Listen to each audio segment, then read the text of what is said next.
একটা দিনকে স্পেশাল করতে কিছুই লাগে না, সামান্য একটু টেক কেয়ার আর ফ্যামিলির সবার সাপোর্ট আর হচ্ছে ভালোবাসার মানুষটার একটু সাহায্যের হাত, তাহলে আপনার দিনটা কিন্তু অনেক বেশি স্পেশাল হয়ে যায়। বাচ্চাটা পেটে আসার পর থেকে বাহিরের পরিবেশ দেখা মনে হয় ভুলেই গিয়েছি। অনেক প্ল্যান ছিল এই দিনটাকে নিয়ে, বাট যখনই শুনতে পেরেছি আমি মা হতে চলেছি তখন থেকে সবকিছু বাদ দিয়ে গর্ভের সন্তানটাকে তিলে তিলে বড় করার চেষ্টায় আছি। যদিও দিনটাকে খুব বেশি স্পেশাল করতে পারিনি, তারপরও সামান্য কিছু না করলে তো হয়ই না। তাই আজকে সবাইকে নিয়ে ছোট মোটো একটা আয়োজন করে ফেললাম বাসার মধ্যেই। হ্যালো এভরিওয়ান, আসসালামু আলাইকুম। কি অবস্থা সবার, কেমন আছেন?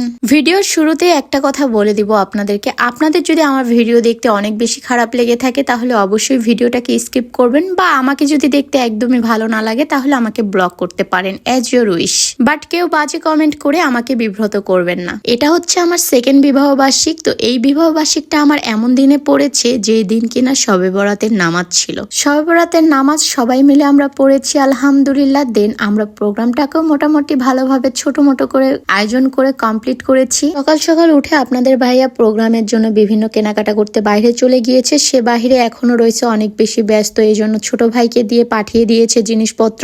এখানে আমাদের বিবাহ বার্ষিকের কেকটাও চলে এসেছে, আর কেকটা অনেক বেশি ভালো ছিল। যাই হোক, আমরা মোটামুটি কাজ বাজ গুছিয়ে নিয়েছি, এখন জাস্ট ডেকোরেশন করবার। এইদিকে এই যে আমার বাবাইটাও কিন্তু চলে এসেছে সকাল সকাল, কারণ তার খালামণির প্রোগ্রাম আর সে থাকবে না তা তো হতেই পারে না। তাই সে সকাল সকাল চলে এসেছে খালামণির বাসায়। আমি তার সাথে কিছুক্ষণ খেলাধুলা করলাম। আর এই হলো আমার বিবাহ বার্ষিকের কেক। কেকটা কেমন লাগলো আপনাদের কাছে অবশ্যই কমেন্ট করে জানিয়ে দিন। এখন আমি এখানে ডেকোরেশনের জন্য কিছু বেলুন ফুলাতে বলছি তাদেরকে। আমার ভাইয়ের বউ আর আমার বোন বসে বসে এখানে বেলুন ফুলাচ্ছিল, আর আমার বাবাইটা খেলা করতেছিল। তো তারা এখানে বেলুন ফুলাচ্ছে আর অনেক মজা করতেছিল। আর এখানে আপনাদের ভাইয়া অনেক লেট করে বাসায় আসছে, তাকে আমি এখানে বসে খাবার দিলাম। সে বসে বসে এখানে খাচ্ছিল আর তাদের সাথে বসে বসে এখানে আড্ডা দিচ্ছিল। আর এই যে দেখেন বাবাইটা একটা ছোট্ট বেলুন নিয়ে কি খেলা করতেছিল। আমি এখানে বসে বসে তাদের সাথে এনজয় করতেছিলাম। আমার খুবই ভালো লাগতেছিল, সবাই মিলে একসাথে অনেকদিন পরে একটু ছোট মোটো একটা আয়োজন করতেছি আর সবাই ছিল আমার সাথে। আমার কাছে এই জিনিসটাই সব থেকে বেশি ভালো লাগে। আমরা খাই না খাই, আমরা একসাথে সবাই মিলে মিশে থাকি, এটাই আমাদের কাছে অনেক বেশি ভালো লাগা। যাই হোক, এখানে বাবাইটা কিন্তু অনেকক্ষণ ধরে খেলা করতেছিল আর আমার বাবাইটা কিন্তু বসতে শিখে গেছে। সবাই কিন্তু একটা হলেও মাশাআল্লাহ বলে যাবেন। আর সবাই অনেক এনজয় করতেছিলাম আমরা সময়টাকে। ওরা আমাকে বেলুন ফুলিয়ে দিয়েছে, ওদের তো কাজ শেষ, এখন আমার কাজ শুরু হয়ে গেছে। আমি এখন বেলুনগুলোকে গিট্টি দিয়ে দিচ্ছি। গিট্টি দিয়ে এই বেলুনগুলো দিয়ে এখন আমি রুমটাকে হালকা করে ডেকোরেশন করব।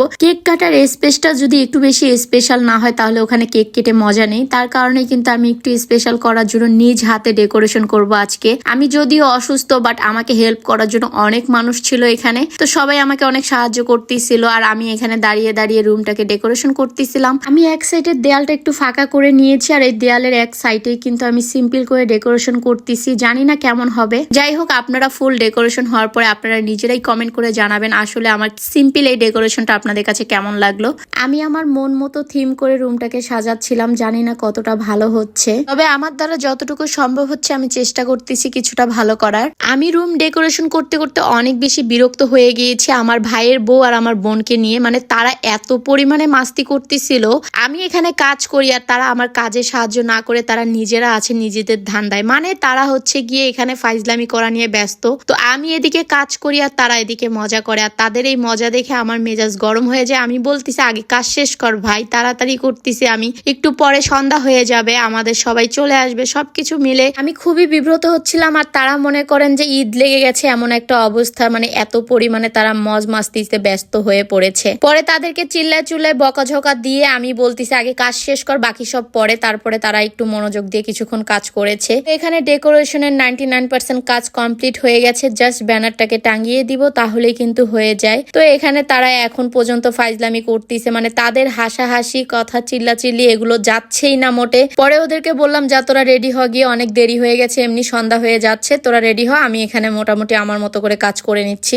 ওদেরকে সব ভাগাই দিলাম। আর এদিকে আমার ভাইয়ের বউ তো মনে করছে আমি একটু রেগে গেছি, তাই আমাকেও একটু সাহায্য করার জন্য দাঁড়ায় পড়লো। তো আমার ব্যানারটাও টাঙানো কমপ্লিট হয়ে গেল। আর এই যে এখন আপনারাই দেখে বলেন ফাইনাল লুকটা কেমন লাগতেছে দেখতে। আমার কাছে মোটামুটি ভালো লাগতেছে, কারণ নিজের ডেকোরেশন করা জিনিস দেখতে আসলেই ভালো লাগে। আমি যে আমার এই অসুস্থ শরীর নিয়ে এতটুকু করতে পারছি কষ্ট মষ্ট করে, এটাই আমার কাছে আলহামদুলিল্লাহ অনেক বেশি। তো আমরা ডেকোরেশন কমপ্লিট করে চলে আসছি সবাই মিলে রেডি হতে। আজকে আমি আমার বোন আর ভাইয়ের বউকে দিয়েছি আমার পেজের ড্রেস। তো আজকে ওরা দুজন যে ড্রেসটা পরে আছে এই ড্রেসটা কিন্তু আপনারা আমার ডিএস ফ্যাশনে পেয়ে যাবেন। আর আমিও এই যে সিম্পল ভাবে সেজে নিয়েছি, আমাকে কেমন লাগছে অবশ্যই কমেন্ট কমেন্ট করে জানিয়ে দিন। আজকে আমি সকাল থেকে অনেক কাজ করতেছি, একটু রেস্ট নিতে পারি না, এজন্য অনেক টায়ার্ড লাগতেছিল আমার। আর এই টায়ার্ড অবস্থায় কিন্তু আমার কাজ করতে হচ্ছে, এখন কিছু করার নেই। যেহেতু আজকে আমার প্রোগ্রাম, তাহলে আমাকে তো একটু কষ্ট করতেই হবে। তো এই যে ওরা দুজন মিলে এখানে বাবুকে নিয়ে অনেক বেশি মজা করতেছিল, আমিও আমার বাবাইটাকে নিয়ে অনেকক্ষণ ধরে ভিডিও করলাম কিছু। আর সবকিছু করবো আর রিলস ভিডিও করবো না তা তো হয় না গাইস, তাই আমি আর আমার জামাই সবাই মিলে মিশে আমরা এখানে অনেকগুলো রিলস ভিডিও করে নিলাম। আর আমাদের কাছে আজকের দিনটা কিন্তু সিম্পল হলো, অনেক বেশি স্পেশাল ছিল।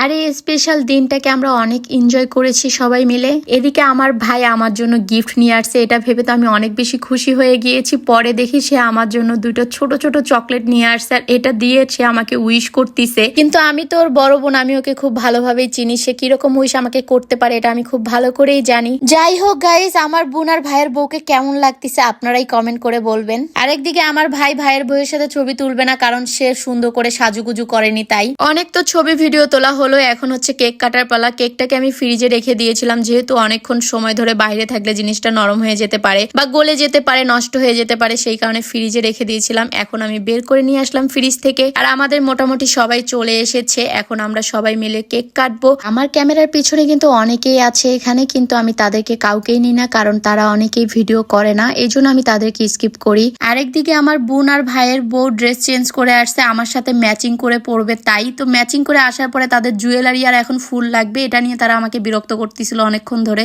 আজকে বান্দরনি দুইটা আমাকে যে বিরক্ত করেছে, মনে হচ্ছে আজকে আমার ম্যারেজ ডে না তাদের কারো ম্যারেজ ডে। তো যাই হোক গাইজ, এখন আমরা কেক কাটবো। অনেক তো হলো ভিডিও করা, এখন সবাই মিলে এখানে কেক কাটার জন্য দাঁড়িয়ে পড়েছি। আর এখানে কিন্তু আমরা কম বেশি সবাই আছি, ক্যামেরার পিছনে অনেকেই দাঁড়িয়ে আছে, বাট কেউই তেমন একটা ভিডিও করে না দেখে আমি কাউকে নেইনি। তো আমরা এখানে সবাই মিলে কেকটা কেটে ফেললাম। হ্যাপি অ্যানিভার্সারি মাই লাভ। আল্লাহ যেন আমাদের দুইজনকে এইভাবেই সারা জীবন এক করে রাখে। তো আমি ফার্স্টেই কেক কেটে আমার পাগলটাকে খাইয়ে দিলাম, তারপরে একে একে আমি সবাইকে কেক খাইয়ে দিলাম মুখে তুলে। কেকটা একা গিয়ে আমার পাগলটাই কিন্তু অর্ডার দিয়েছিল, আমি আসলে জানিও না যে এরকম কেক অর্ডার দিবে। অনেক বেশি ইয়ামি ছিল, আর আমি ভ্যানিলা ফ্লেভার ছাড়া কোনো কেক খেতে পারি না, এই জন্য ভ্যানিলা ফ্লেভারে হার্ট শেপের একটা কেক দিয়েছে অর্ডার। আর সবাই কেকটা খেয়ে অনেক প্রশংসাই করেছে, মাশাআল্লাহ ভালো ছিল, অনেক বেশি ইয়ামি ছিল কেকটা, তাই সবাই অনেক খেয়েছে কেকটা। পরে আমি চলে আসলাম, সবাইকে এখন খাবার দিতে হবে একে একে করে। তো এখানে আমার বোন আজকে পোলাও রান্না করেছে, আর আমার বাসায় আসলে আমি ওকেই পোলাও রানতে দেই, ওর পোলাওটা ভালো হয়, আমারও ভালো হয়, বাট মাঝে মধ্যে একটু এদিক ওদিক হয়ে যায়, এই কারণে ভাবছি ওকেই দেই। তো পোলাও রান্না করছে, আর এদিকে সবকিছু কমপ্লিট করে রেখেছি। এখন সবাই আমরা খেতে বসে পড়েছি, আর অনেক রাত হয়ে গিয়েছে, সবাই যার যার মতো বাসায় চলে যাবে, তাই খাওয়া দাওয়াটা শেষ করে নিব। আর এদিকে আমাদের ভ্যানালা মামাও চলে এসেছে, আর মামা আমাদের